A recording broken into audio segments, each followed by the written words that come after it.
Halo saudara, apa kabar Anda hari ini? Sapa Jatim kembali hadir ke hadapan Anda bersama dengan saya Vina Putri. Saudara, di tengah perkembangan teknologi, tuntutan pasar, dan ekspektasi audiens yang makin tinggi, animator bukan hanya ditantang untuk mahir secara teknis, tapi juga dituntut untuk terus berinovasi dan berpikir kreatif. Tapi bagaimana sih cara para animator menjaga ide tetap segar?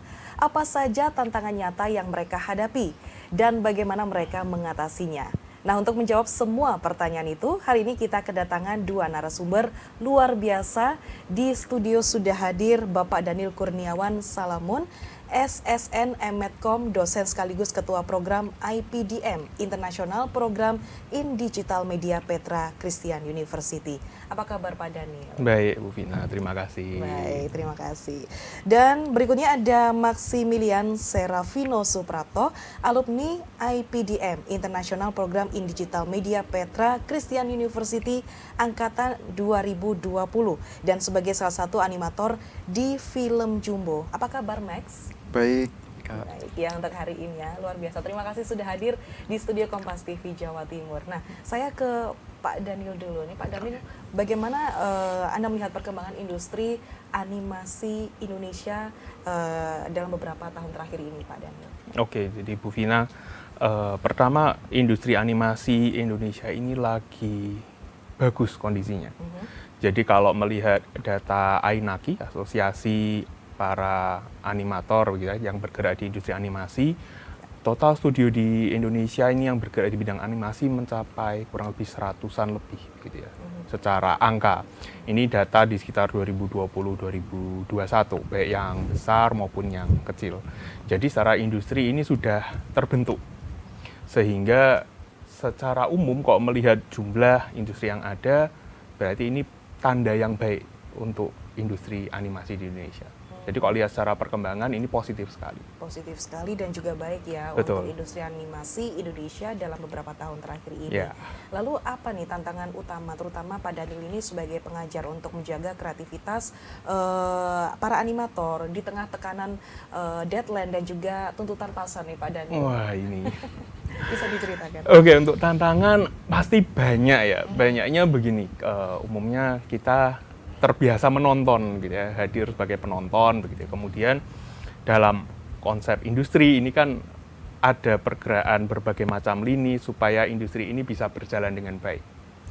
Jadi tuntutannya gitu ya, misalkan nantinya yang tercermin dari Max begitu ya, bagaimana seorang animator ini mampu bergerak secara agile, secara lincah mengikuti perkembangan zaman, memahami perkembangan teknologinya seperti apa, kemudian menerapkan fundamental pengetahuan yang dia sudah punya, yang dia pelajari ke berbagai bidang, berbagai media. Jadi ke teknologinya, nanti ke hasilnya bisa berupa film, seperti yang sudah kita saksikan gitu ya. Kemudian bisa nanti dalam game, bisa berbagai macam gitu ya. Bisa ketemunya di berbagai macam lini. Nah, jadi tantangannya adalah gimana mereka bisa menerapkan pengalaman, kemampuan, pengetahuan gitu ya pada berbagai macam sisi, nggak cuma hanya di satu dimensi aja begitu ya, karena nantinya animasi ini bisa muncul di berbagai macam media. Nah, salah satunya Max ini, tantangan apa nih yang kini tengah dirasakan nih Max?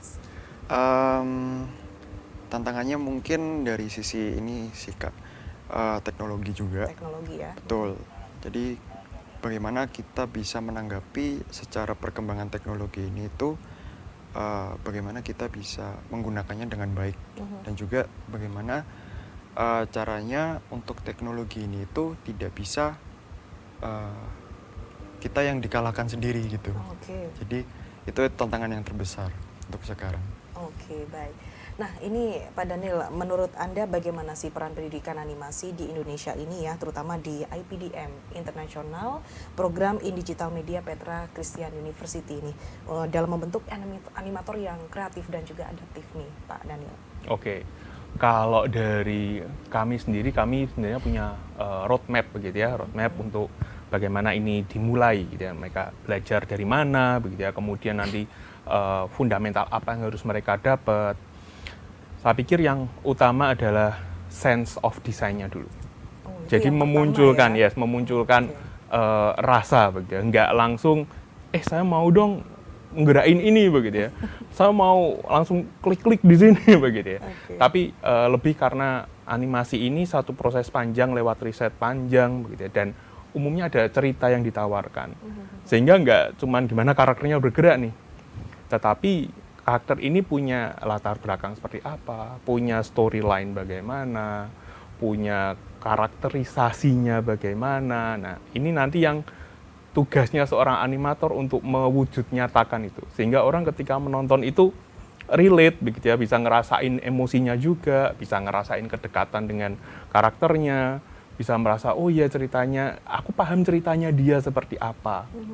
Misalkan kalau muncul di karakter ya, ini karakternya bagaimana, oh cara ngomongnya seperti ini, kalau punya emosi nunjukinnya begini. Nah, sebelum itu ini perlu memunculkan sense of design tadi. Jadi kalau di kami memunculkannya nanti lewat berbagai macam challenge di project gitu ya, di tugas, bagaimana memahami sebuah cerita, bagaimana memvisualkan nantinya. Karena ini kayak blank canvas begitu kan Bu Ina. Kertas kosong yang mereka harus pikirkan nantinya, ini saya mau memunculkan apa ya? Lewat gerakan, lewat warna, lewat ekspresi macam-macamnya. Jadi ada banyak pengetahuan fundamental yang perlu diaplikasikan. Kalau di kami, misalkan di animasi, dan saya yakin Max juga masih ingat adalah 12 prinsip animasi. Ini fundamental teori dari Disney. Nah, 12 prinsip ini ketika dipahami animator, begitu, paling tidak ini jadi fundamental. Apalagi kok mereka masih belajar ya, kayak di IPTM, ini adalah dasar untuk mereka belajar animasinya dulu. Tahu 12 prinsip ini, misalkan stretch gitu ya, kalau sering lihat animasi bisa melar begitu ya. Sebenarnya ini prinsip dasar fisika begitu kan, tapi diaplikasikan dengan cara yang berbeda. Mungkin jadi humor begitu ya, kalau suka lihat kartun pukul-pukulan begitu ya karakternya gitu ya. Atau misalkan yang urgent di kami ketika mengajarkan mahasiswa adalah pose. Bagaimana satu karakter ini berpose. Karena seringkali kok kita nggak lihat di kertas gitu mungkin bingung ya, karena kan ini diri kita sendiri ya, sudah terbiasa ngapain nih gitu ya.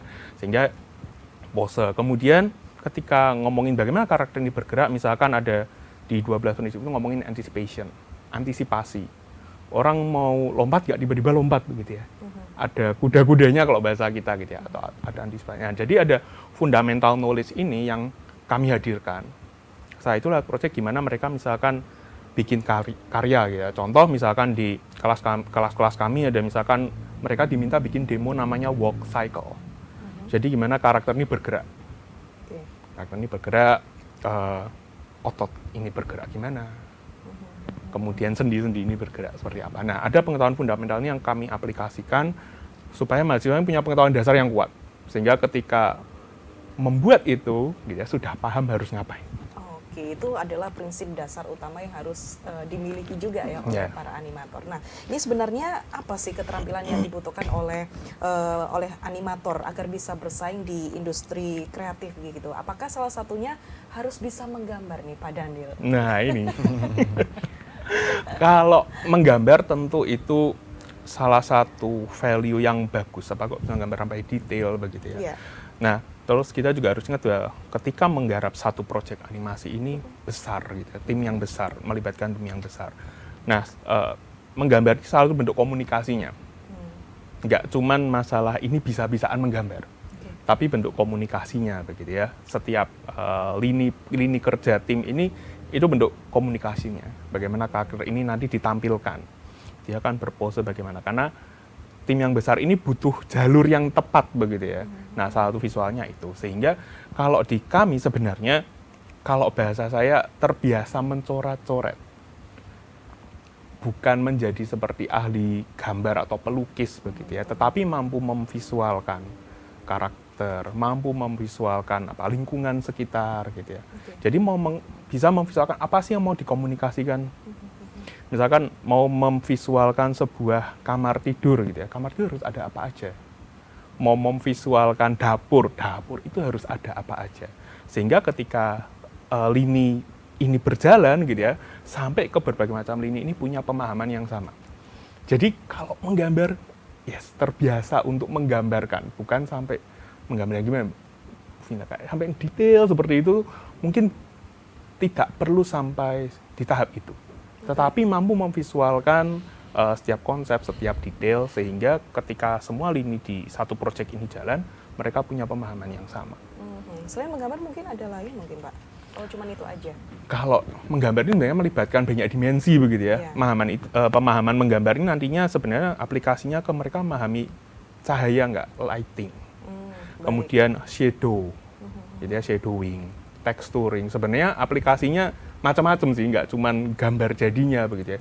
Jadi ada berbagai macam dimensi. Makanya saya bilang ini lebih ke gambar yang bagaimana mengkomunikasikan. Bukan ngelukis aku ingin gambar ini gitu ya. Itu nggak seperti itu sih. Baik, ini ternyata di balik karya-karya animasi yang memukau ada kombinasi antara skill teknis, kemampuan beradaptasi dan kreativitas yang terus diasah. Pastinya ini jadi pengingat penting ya bahwa jadi animator itu bukan hanya soal bisa menggambar, tapi juga soal bagaimana terus relevan dan berkembang di industri yang dinamis. Lalu seperti apa sih karya yang sudah dihasilkan di nasional bahkan internasional? Ini bisa dijawab ya di segmen kedua ya Pak Daniel dan juga Max. Tetap bersama kami, saudara, kami akan jeda sesaat lagi.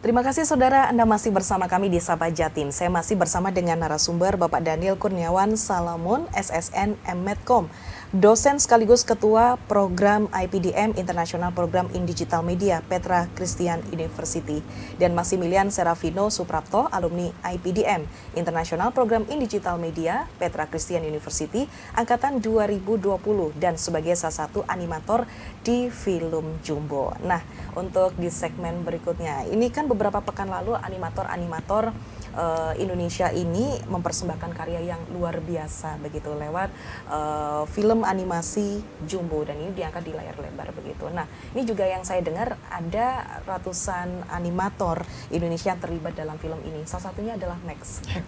Ini Max bisa mungkin diceritakan begitu, apakah benar begitu Max terlibat dalam pembuatan ataupun proses pembuatan film animasi Jumbo ini, dan bagaimana proses keterlibatan Max dalam pembuatan produksi film Jumbo ini, Max? Oke, untuk pertama-tama sedikit cerita aja bagaimana saya bisa ikut membantu dalam pembuatan film Jumbo ini tuh. Saya dulu waktu masih di IPDM, saya memilihnya program 4 tahun yang ada di Surabaya. Nah, jadi di saat itulah kesempatan untuk bisa belajar animasi 3 dimensi terutama. Itu yang membuat saya terpicu untuk ingin bisa mencari pengalaman di industri animasi. Lalu ketika itu saya mencari-cari program magang yang ada di kampus. Lalu saya juga berhasil keterima di Ayana Studio yang ada di Cimahi, Bandung. Nah, pada saat itu saya melakukan program magang itu selama 6 bulan. Nah, saat itu juga Ayana Studio juga terlibat dalam film Jumbo. Nah, tetapi pada saat itu karena saya baru masuk ya, jadi saya kurang belum dipercaya lah seperti itu. Tapi saat berjalan waktunya 1-2 bulan setelah magang itu, saya akhirnya dipercaya dan juga diberi kesempatan untuk ikut membantu dalam proses pembuatan Jumbo ini. Jadi benar sih katanya Mbaknya, untuk proses pembuatan Jumbo itu sangat melibatkan banyak sekali artis ya, untuk mulai dari proses tahap awal sampai akhir gitu. Baik. Kemudian untuk di proses pengerjaan film Jumbonya sendiri ini bagaimana, sampai membutuhkan waktu berapa bulan nih Max waktu itu? Kalau dalam proses pembuatan Jumbo ini, kalau dari awal sampai rilis kemarin itu memakan waktu sekitar 5 tahunan. Jadi dimulai saat masa pandemi bahkan 2019. Nah, tapi pada saat saya ikut membantu proses pembuatan Jumbo itu sudah ada di tahap animasi, yaitu udah tahap pertengahan pembuatan film. itu memakan waktu kurang lebih 7 sampai 8 bulan. Oke. Itu untuk keseluruhannya. Oke. Memang prosesnya sedikit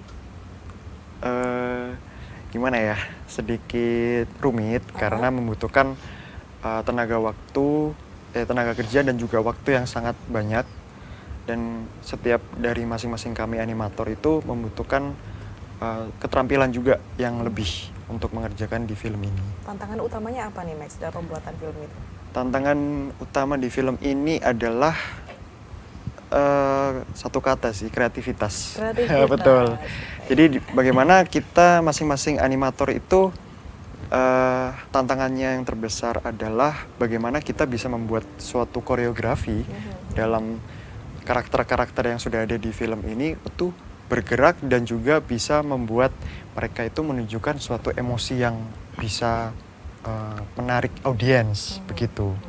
Jadi mulai dari seperti yang tadi Pak Daniel katakan, mencari pose yang menarik, lalu bagaimana caranya kita bisa menunjukkan ekspresi dalam wajah karakter ini lebih terkesan lah bagi audiens, seperti itu. Karena kreativitas ini yang bikin mahal juga. Iya, ya, betul begitu. sekali. Untuk menumbuhkan idenya Betul, begitu itu ya, Max, membutuhkan pengalaman dan juga keterampilan yang seiring waktu perlu juga dilatih kan, seperti itu. Oke, baik. Nah, nih Pak Daniel, sejauh mana sih kontribusi alumni dari IPDM International Program in Digital Media Petra Christian University ya yang terlibat dalam proyek-proyek besar lainnya begitu dalam skala nasional dan juga internasional nih Pak Daniel? Salah satu yang berkesan buat kami itu ketika diminta menjadi salah satu partner university begitu ya dari program pengembangan produk pemodernan sastra. Jadi itu dilakukan oleh Badan Pengembangan Sastra begitu dari Kemendikbud. Nah, kami diminta untuk kami dan beberapa universitas lain ya diminta untuk memodernisasi cerita-cerita rakyat yang selama ini dalam bentuk film animasi pendek. Nah, yang pertama itu di 2022 kami terlibat di situ mendapat cerita rakyat Ciung Wanara, dan Max ini juga terlibat lagi ya? terlibat, jadi memang sudah terbiasa kayaknya, begitu. Nah, salah satunya di situ. Nah, menariknya ini kan cerita rakyat ini kan biasanya kalau di Indonesia dituturkan begitu ya, dari generasi ke generasi, tidak semuanya tercatat. Nah, yang bikin sulit yang tadi seperti Max juga bilang bahwa risetnya ini yang sulit. Ya. Memastikan ini benar nggak, sudah tepat nggak nantinya begitu, apalagi kalau secara zaman dulu ya nggak ada gambarnya gitu Bu Vina, gitu ya, hanya diceritakan turun temurun. Nah, jadi proses ini saya pikir salah satu hal yang seru dan memang salah satu bentuk yang bisa diterapkan kalau mahasiswa belajar di tempat kami. Jadi bagaimana memahami satu proyek gitu ya, kemudian ini kan berarti kami harus buat lini produksinya. Itu makan waktu 1 semester lebih kayaknya Max ya. Oh, 1 semester lebih itu, 1 semester lebih, dan mereka kami karantina begitu ya. Karantina tiap kayak orang bekerja padahal masih kuliah begitu. Oke. Dari Senin sampai Jumat begitu, dari pagi sampai sore hanya menggarap itu. Nah, itu salah satu yang seru dan sudah tayang di YouTube-nya Badan Sastra dari Kemendikbud. Nah, kami cukup seneng begitu ya, ini karya yang ternyata anak-anak bisa begitu ya, dengan di challenge gitu ya, kemudian dengan mereka sudah punya fundamental yang baik, ternyata bisa. Dan ternyata berlanjut di tahun berikutnya kami juga mendapat kepercayaan itu lagi, dapat cerita rakyat dari Sulawesi. Nah, itu sama gitu ya, risetnya sulit. Kenapa nggak bisa terbang ke sana langsung gitu ya. Baik. Ini juga terlibat lagi kayaknya ya. Yang tahap kedua itu ya. Tahap kedua ikut tapi berbeda. Betul. Dia ikut karena ya beda cerita gitu. Tapi dia memang juga ikut ambil bagian di sana. Itu juga cerita rakyat dari Sulawesi begitu ya. Ada 3 cerita rakyat yang kami kerjakan di IPDM berpartner dengan beberapa studio juga, studio animasi yang lain. Jadi ini partner yang project yang bagus karena teman-teman mahasiswa bisa mendapat kesempatan juga ketemu industri. Jadi disupervisi teman-teman industri studio animasi. Jadi mereka dapat experience yang beda, biasanya di kelas begitu ya, ini malah langsung dapat supervisi dari teman-teman studio di animasi. Baik. Kemudian apa nih insight yang berharga begitu didapat dari alumni untuk bisa terjun langsung ke industri-industri animasi setelah lulus begitu, Pak? Insight yang berharga, saya pikir mengerjakan proyek-proyek seperti ini butuh ketekunan, kedisiplinan begitu ya. Kemudian mau selalu belajar karena yang tadi juga kita sudah diskusikan gitu ya, bahwa teknologi ini maju terus. Jadi butuh orang yang mau terus belajar, nggak cuman merasa oh ya ini udah cukup begitu ya, mau terus belajar karena ini akan berkembang terus sehingga kreativitasnya akan jalan terus. Baik. Seiring dengan perkembangan. Jadi membutuhkan hal-hal tersebut sih. Nah ini terutama juga ya Max ya, dalam mentalitas, kemudian networking juga, ini apa yang bisa ditekankan untuk lulusan atau teman-teman yang baru masuk ke dunia animator? Mungkin Max bisa menambahkan. Ya kalau dari saya sih perlunya ada keinginan untuk belajar lagi. Karena di industri kita itu tidak stagnan. Karena kita akan terus melakukan evolusi, kita harus melakukan research lagi dan juga kita harus mengembangkan lebih karena seiringnya teknologi juga berjalan, itu yang akan membuat kita tidak bisa berdiam diri.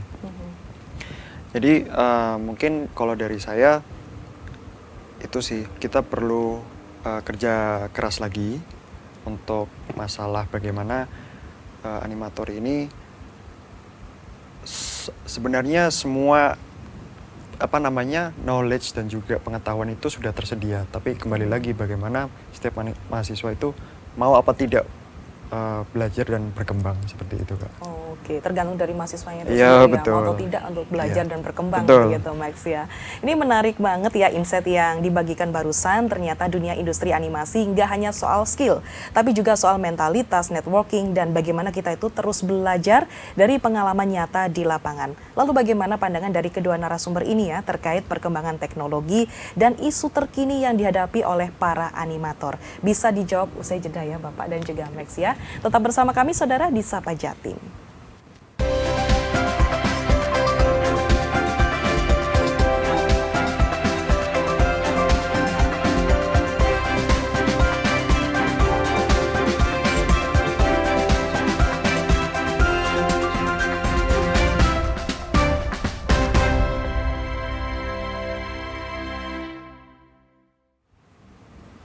Anda masih bersama dengan kami, Saudara, di Sapa Jatim. Saya masih bersama dengan narasumber untuk hari ini, Bapak Daniel Kurniawan Salamon, SSN M-Medcom, dosen sekaligus Ketua Program IPDM atau IPDM, International Program in Digital Media Petra Christian University.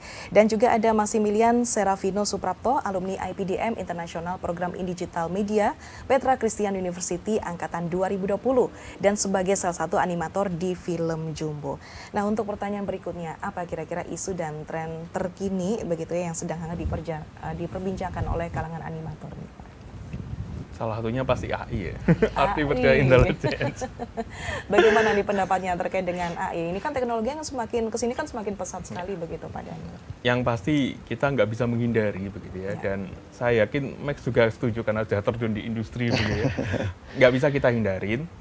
Yang bisa kita lakukan adalah berdampingan, begitu ya, berdampingan, memanfaatkan apa yang artificial intelligence ini tawarkan, begitu ya, yang bisa kita lakukan. Karena ketika bicara konteks industri nih, Bu Vina, berarti yang dicari orang kan pasti efisiensinya. Nggak bisa kita hindari, begitu ya. Nah, di kemunculan artificial intelligence ini pasti juga akan memunculkan efisiensi.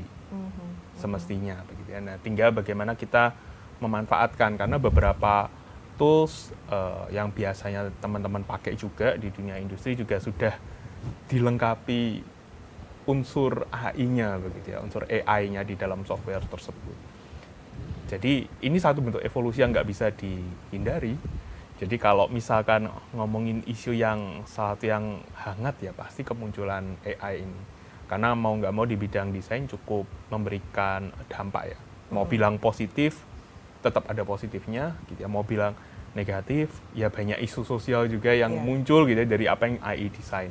Jadi salah satunya itu. Tapi memang kita nggak bisa hindari menurut saya so far yang bisa kita lakukan adalah bagaimana berdampingan dengan itu, memanfaatkan apa yang bisa mereka lakukan begitu ya, tanpa menghilangkan kemauan kita untuk terus memperbarui diri, mengimprovisasi diri gitu ya, lebih belajar lagi supaya tidak kalah sama AI-nya begitu. Baik, tetap berdampingan. Tetap begitu berdampingan. Ya. Kalau dari sisi animator ini bagaimana menyikapi perkembangan pesatnya teknologi AI ini? Kalau dari sisi saya, kalau boleh jujur sih agak skeptis ya gitu Oh, ya. kenapa nih, Mas? Karena kan kita juga tahu kemunculan teknologi ini tuh resikonya akan sangat cukup besar dan cukup signifikan, terutama di industri. Tapi di satu sisi lain, menurut saya ini adalah suatu kesempatan juga untuk bagi kita sebuah artis visual ya, untuk bisa eksplor lagi. Karena ini adalah lapangan baru juga bagi kami, dan di masa-masa inilah, di tahap awal ini menurut saya penting juga untuk menarik garis ya, menarik garis seberapa jauh dalam industri itu alat AI ini tuh bisa dipakai seperti itu. Oke, baik. Dan ini bagaimana pentingnya kolaborasi antara kampus dan industri dalam mendukung animator muda nih, Pak Daniel? Kalau saya berkaca dari apa yang sudah kami lakukan dan Max alami, ini sebenarnya satu hal yang sangat baik dan harusnya bisa terjadi. Karena industri ini nantinya yang akan menyerap lulusan begitu ya. Kemudian mereka bisa mengaplikasikan apa yang mereka dapatkan selama belajar. Nah, memang harus kita akui seringkali industri dan pendidikan ini ada gap begitu ya. Ada gap knowledge yang muncul, sehingga perlu kolaborasi seperti project-project yang tadi sudah saya ceritakan, di mana industri bisa ketemu dengan mahasiswa. Jadi yang biasanya kami lakukan, misalkan mencoba mengkontak industri untuk memberikan workshop, gitu ya, bertamu lah begitu ya, bertamu, sehingga kami juga dari sisi edukasi, gitu ya, dari sisi pendidikan mendapat insight apa yang harus kami kembangkan, apa yang harus dipersiapkan oleh mahasiswa-mahasiswa kami nantinya. Sehingga perlu kolaborasi yang tepat supaya ini bisa saling melengkapi. Misalkan ada program TEFA begitu ya, Teaching Factory gitu, di mana industri hadir. Nah, ini sangat baik untuk mereka menjadi motor supaya mahasiswa ini termotivasi begitu ya. Oh, ternyata industri yang akan aku hadapi seperti ini begitu. Bukan jadi takut begitu ya. Justru ketika industri hadir di tengah-tengah mereka berkuliah, ini bisa memberikan masukan. Makanya misalkan ada workshop-workshop, seminar-seminar yang diadakan baik di ABDM maupun di Petra secara umum, itu tujuannya membuka gitu, paling tidak membuka wawasan mahasiswa bahwa ini ada berbagai macam industri yang bisa dimasukin untuk nantinya mereka bisa mengedepankan kreativitas, pengetahuan mereka gitu ya, mengaplikasikan knowledge mereka sehingga bisa macam-macam sisi mereka eksplor. Biar mereka nggak kaget juga ya, Pak. Nggak kaget juga, betul. Bisa beradaptasi langsung yes, gitu, Pak ya. Yeah. Nah, ini yang berikutnya ini apa nih pesan dan harapan untuk generasi animator muda Indonesia untuk menghadapi tantangan kreatif di masa depan? Mungkin dari sisi pengajar, Pak Daniel dulu, bagaimana? Saya dulu, oke. Kalau dari saya mungkin kok recap beberapa poin diskusi kita pagi ini. Ya. Kalau saya melihat jangan pernah puas. Karena tadi Max sudah cerita begini, ini perkembangan teknologi akan jalan terus. Sehingga kalau merasa saya sudah cukup nih belajar ini, maka kita akan ketinggalan. Karena harusnya kita memanfaatkan teknologi untuk membuat sesuatu yang lebih baik. Tapi ketika kitanya stop nih, gitu ya, sudah cukup, akan stuck di situ, nggak akan bisa mengikuti. Jadi jangan pernah puas, apalagi kalau kita yang ada di industri kreatif seperti ini. Karena namanya kreativitas nggak ada ukuran mentoknya, begitu ya, nggak ada ukuran ujungnya di mana. Jadi harus terus-menerus memperbarui diri, belajar lagi gitu ya, kemudian mengaplikasikan pengetahuan yang sudah ada, fundamental tadi di berbagai macam tempat, mengeksplor berbagai macam gitu ya. Kita sudah disediakan banyak teknologi gitu ya, ada augmented reality sekarang, virtual reality, kedatangan AI juga. Kalau kita merasa sudah cukup lah, saya stuck di sini begitu ya, ya akan stuck di situ. Jadi jangan pernah puas, terus mau coba mengeksplor, berani mengeksplor. Kalau saya biasa ngomong ke mahasiswa, saatnya di kampus, saatnya salah. Saatnya belajar untuk mencoba dan salah. Karena risikonya adalah nilai kurang bagus. Tetapi dapat pembelajaran bahwa, oh berarti kedepannya nggak boleh begini. Jadi kalau dari sisi pengajar gitu ya, justru di kampus saatnya kamu belajar untuk salah. Jangan takut salah di sini. Jangan Pak, takut ya. salah, betul. Kalau dari sisi Max bagaimana nih pesan dan harapannya? Pesan dan harapan saya sih cukup simpel aja, karena sudah banyak yang diucapkan oleh Pak Daniel tadi.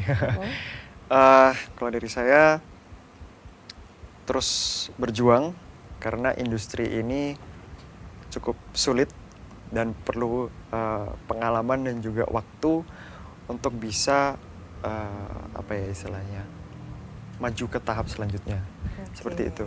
Dan juga bagi animator-animator di sana yang di luar, saya harapkan dengan film Jumbo ini adanya suatu gerbang untuk Indonesia agar bisa membuat industri animasi kita ini lebih apa ya istilahnya, lebih diterima oleh masyarakat, lebih diterima oleh pasar manapun, dan biar bisa bagaimana perkembangan di masa depan ini jauh lebih mudah lagi, dan membiarkan kita lebih mudah juga untuk eksplor kreativitas kita. Oke, baik. Terima kasih sekali lagi Bapak Dosen Daniel dan juga Max ya untuk waktunya berbagi ilmu dan juga pandangan terkait dunia animasi. Nah, saudara, di sini kita belajar bahwa kreativitas bukanlah sesuatu yang datang tiba-tiba, tapi sesuatu yang terus diasah melalui proses kegigihan, bahkan dari kegagalan. Tetap semangat, tetap berkarya, dan terus jadi bagian dari generasi kreatif Indonesia. Saya Vina Putri pamit beserta kru yang bertugas mengucapkan terima kasih atas kebersamaannya. Sampai jumpa di episode Sapa Jati.